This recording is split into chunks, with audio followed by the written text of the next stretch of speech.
Episode number 175. Thank you, my friend, thank you. Unfortunately, I have just breakfasted. Well, said Porthos, arrange the table, Mousqueton, and while we breakfast, D'Artagnan will relate to us what has happened to him during the 10 days since he left us. Willingly, said D'Artagnan. While Porthos and Mousqueton were breakfasting, with the appetites of convalescents, and with that brotherly cordiality which unites men in misfortune, D'Artagnan related how Aramis, being wounded, was obliged to stop at Crèvecœur, how he had left Athos fighting at Amiens with 4 men, who accused him of being a coiner, and how he, D'Artagnan, had been forced to run the Comtesse de Wardes through the body in order to reach England. But there the confidence of D'Artagnan stopped. He only added that on his return from Great Britain he had brought back 4 magnificent horses, one for himself, and one for each of his companions.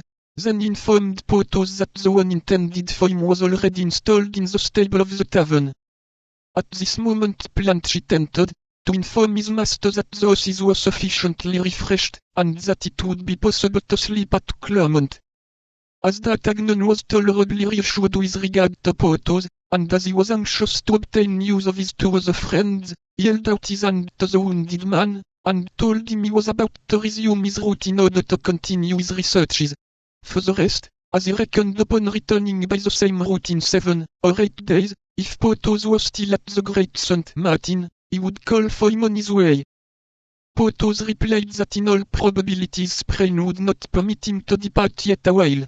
Besides, it was necessary he should stay at Chantilly to wait for the answer from his Duchess.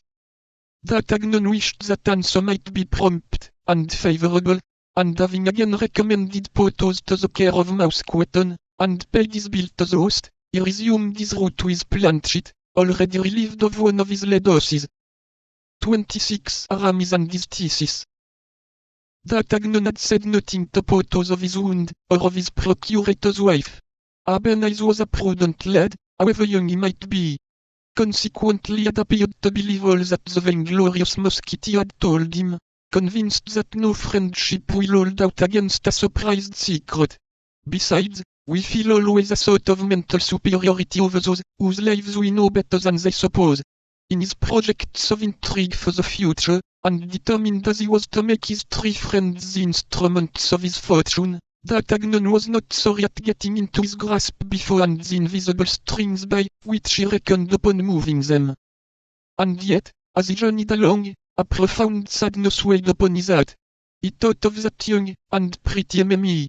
Bonacieux who was to have paid him the price of his devotedness. But let us hasten to say that this sadness possessed the young man less from the regret of the happiness he had missed, than from the fear entertained that some serious misfortune had befallen the poor woman.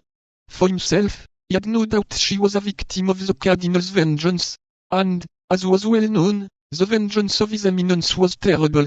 How he had found grace in the eyes of the minister, he did not know, but without doubt the Cavois would have revealed this to him, if the captain of the guards had found him at home.